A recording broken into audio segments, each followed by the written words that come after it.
I'm thinking about doing a new video series here where you'll ask me questions in Q&A and I just answer them live, bugs and all. Let's build in public here. So this question is, can I use such a component in Clutch? I don't understand exactly what can be done on the front end. Assuming this is available, can I pass WordPress values to such an animation? Okay, that ups the ante on this one a little bit, but we can, let's screw it. Let's do it. So you want to use Animate UI, and he wants to use this counting number in particular and pull this piece of data from a WordPress backend and then plug that into the React side. So this is going to be a fun one. Let's get to it. So let's start by going to this component. I guess we can trust it. Cool, it's a counting number. Let me pull this out of the way. And let's try this. So I got a blank project here. And let's see. Let's go to the instructions. Here's our counting number.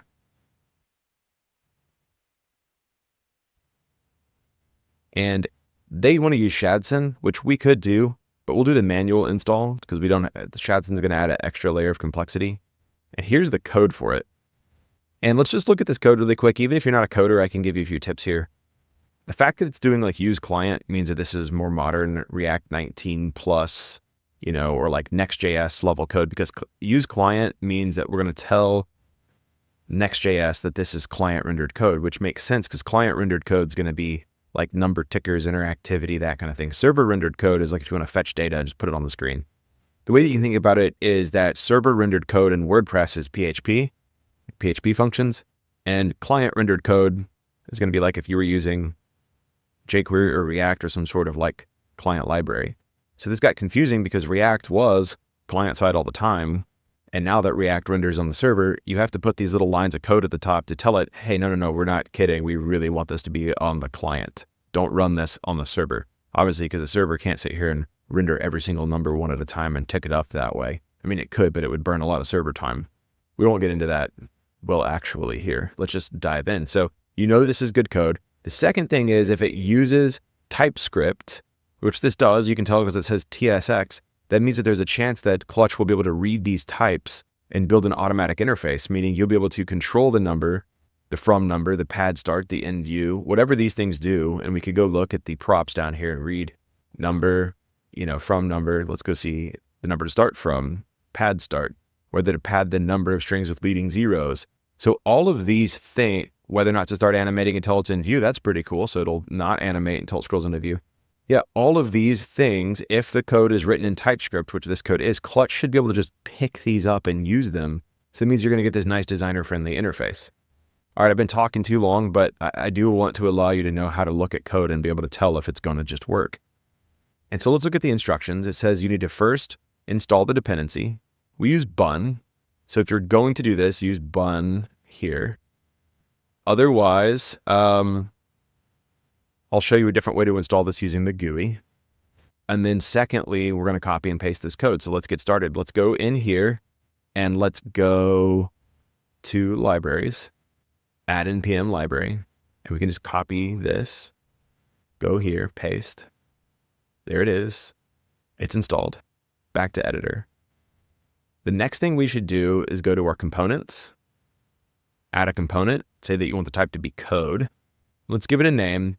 It's not generally wise to name it the exact same thing as the component that you're going to be importing because, well, if it's coming from the library, if this library was called counting number, I wouldn't actually name it that, but it's not. So there won't be a conflict here, but you can name it. If it was going to be called motion and this component was be called motion, then the import from motion could end up conflicting. In this case, it won't, but I'm just giving you that warning, in which case you would rename it. But we'll call this one actually counting number, since it's not going to have a naming conflict. And when we do this, you're going to end up with an empty space because just creating a code component space doesn't really do anything. The next thing I like to do is create a box just so I have a resizable little canvas to stick my component in. and you can type in the word preview. Most of our templates have a preview class. And the cool thing about Clutch is while this project doesn't have a preview class, we will let you pull classes from your installed projects.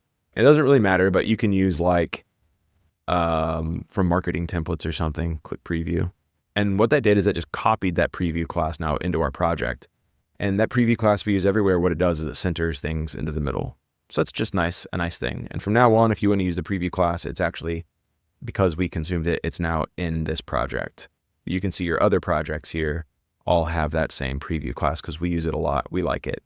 Or create your own if you want your preview class to look a different way. So that's what it does. It centers things in the middle of the screen for you, kind of provides some nice spacing for doing the work we're about to do on our component. All right, let's go to actually go create this component. If you go to your project and you go to React, you're going to see there are no components available. So we want to create one, create a new component, and we'll call this counting number. So what are we doing here? This created a space for counting number, an infinite canvas to do work. And now we're actually going to create the component itself. So why have two things? Well, a lot of times there are multiple components that go together in one space to create an ultimate component. An example of that's like an accordion has an accordion plus accordion items plus accordion headers plus, whatever. So I didn't want you to have to create a whole bunch of separate spaces. You'd create this space out here and call it accordion. That doesn't actually create anything. It just gives it a space. And then you would create components within the space that all go together to make up the one greater component. In this case, counting numbers just by itself, and it also is just one component that's used. So we name the space counting number and then name the component therein counting number. But that's what this is for. Spaces are ways to collect multiple components together if you have them. All right, let's hit create. And two things happen. One, you get your component in here. It immediately creates it, and it creates it with some boilerplate. So I'm just going to do this so that we can kind of get a handle for what we're doing. I like to use infinite canvas because I can do like this and kind of get everything spaced out. And you can see that if we modify this boilerplate code, we type in hello world. Let me kind of type today and I hit save.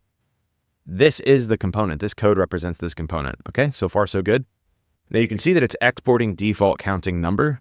And this is important because if we change this to something else, like counting number, A, and we change this up here to counting number A, and hit save. Well, actually, I didn't even know we had that feature. It actually kept the reference because we're exporting default. Okay, let's keep going. That's good to know. Good job, team, for fixing that. That would say component removed, and I was going to show you how to fix that if that happened. So we'll try to actually keep track, I guess. All right, let's copy this code. Let's go see. Okay, so this is going to export counting number, and it's going to export this type. Now, we don't need this, but we can still just copy and paste it. So we're going to copy and we're going to paste. And one thing to do if you're working in VS Code is to look down here. And it says no problems. But if there were syntax errors and stuff, you would see that down here. And there aren't any.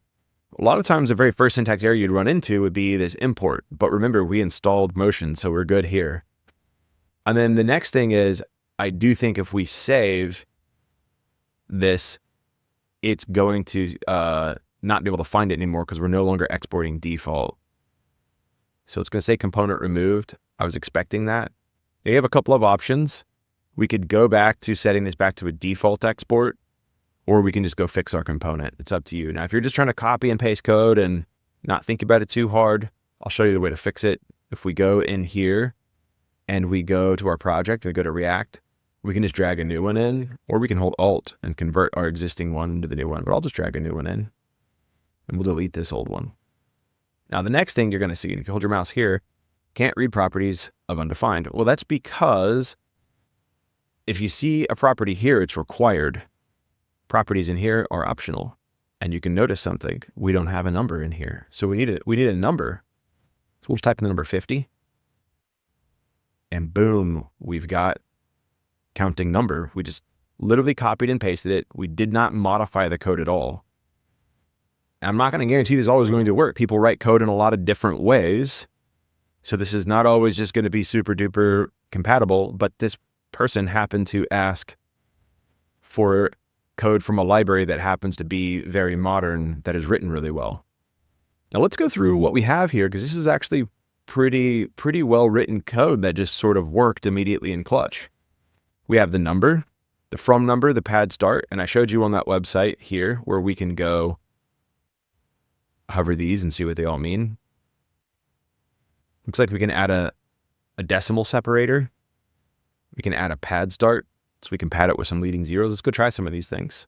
So let's add more properties. Let's add a pad start, and we'll say true. And now what should happen is it should tick up, and as it gets to 50, well, that way, you know, exactly. So the pad start worked. So you can now, all these properties came in here, and they just work like out of the box. I mean, look at this. It even has spring settings. We read the TypeScript, and if you were to go in and read about what all of these do, you'd be able to sit here and set the mass and the stiffness. You could really fine tune and control this. And so Clutch how the hell did this work, right? Like you're probably sitting here going, wow, that's kind of crazy. How did it know to build this interface? We read this type. And if we see number in the code, we know to give you a number input. And yes, this is a number input. I can use my up and down arrows, or I can hold shift up. We can crank this sucker up to 75, crank it up to 80. And look at this, it counts up and down as I'm going. How cool is that?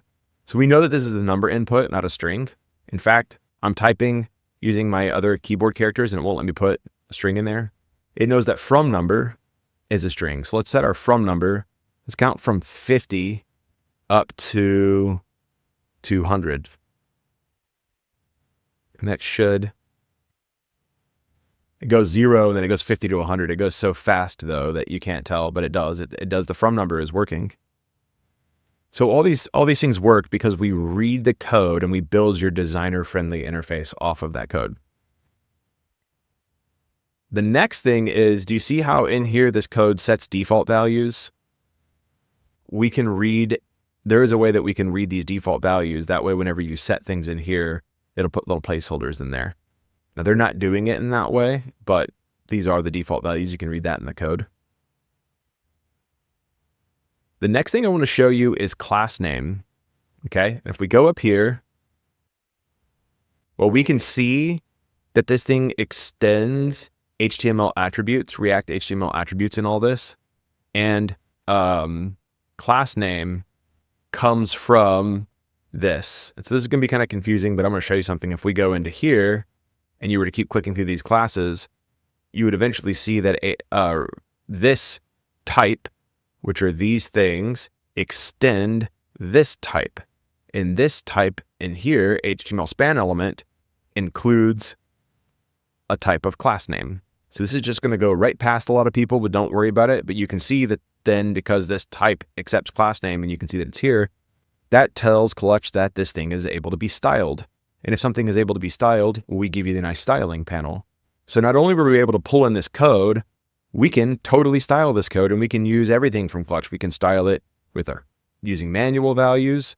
We can style it using the tokens. This custom component is fully compatible with the full power of Clutch. We can even add a class here and call this class, convert to class. We have a counting number class now. And if we make multiple counting numbers, they both have the counting number class and we can change them both at the same time. So the whole entire class system just becomes enabled simply by doing standard React code with class name. And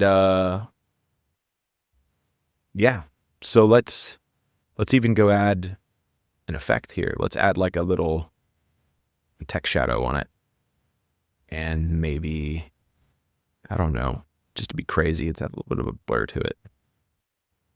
Let's just blur this text because it's moving so fast. It's actually going to look pretty bad, but we're just playing around, right? Just to flex. And look at that. Okay, so we copied and pasted code. Because that code has typing on it, types here, that builds an automatic, designer-friendly property interface with a nice menu All this is just automated off of the code. And because it uses class name, which is standard in React, we give you this nice designer panel that has all the features of all the components and everything. That's just how it works. So if you just learn a little bit of React or learn what code to copy and paste, you're good to go. Now, the next part of this video is you asked if we can bind data to this from WordPress. So I guess let's do it. So I think let's start this site. I hope one of these sites that I have on my local already has, let's open up the WP admin. I hope one of these already has like clutch and ACF. Okay, good, they do, but no field groups.